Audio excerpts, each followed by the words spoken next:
బొత్స గారు మీరు మంత్రిగా ఉన్నప్పుడు శాసనసభ సాక్షిగా మా అమ్మను అవమానించినప్పుడు మీరు ఏం చేశారు సార్? మా తల్లిని అవమానించినప్పుడు ఏం చేశారు? ఏం చేశారు అంటున్నా? మీరు మారుతారా? మహిళల గురించి మీరు మారుతారా? నేను కళ్యాణి గౌరవం అన్నాను. నాకు మహిళలు గౌరవిస్తాను. మా అమ్మ నాకు నేర్పించింది సార్. మీ నాయకుడికి నేర్పించలేదేమో, నాకు నేర్పించారు. మహిళలు ఎట్లా గౌరవించాలో నాకు తెలుసు సార్. శాసనసభ సాక్షిగా మా తల్లిని అవమానించారు. కావాలంటే వీడియో బిల్ ప్లేట్ను ఆడియో ఉంది దాంట్లో క్లియర్ గా. ఒక తల్లి ఆవేదన బాధ నాకు తెలుసు సార్. నేను చూసా. 3 నెలలు పట్టింది మా తల్లి రికవర్ అయ్యడానికి.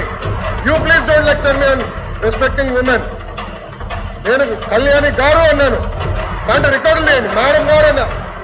ఏకవచ్చంటే ఏనాడు నేను మాట్లాడలేదు సార్. మాకు చిత్తశుద్ధి ఉంది సార్. వినండి సార్, మీకు ఓపిక లేకపోతే బయటకు వెళ్ళండి. No problem.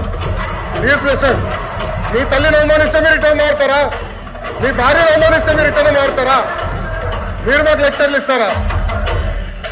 నేను మేడం గారు అన్నాను, కళ్యాణి గారు అన్నాను. సార్ ఏమన్నారు? మేడం గారిని అన్నాను. నేను మేడం గారిని ఏనాడు అనలేదు. మహిళ అంటే నాకు గౌరవం సార్. ఆయన ఫార్వర్డ్ రెస్పెక్ట్ ఉంది. అరే మీకేం తెలుసా? అట్లా మారుతా లూజ్గా. ఏం మారుతున్నారు తెలుసా మీకు?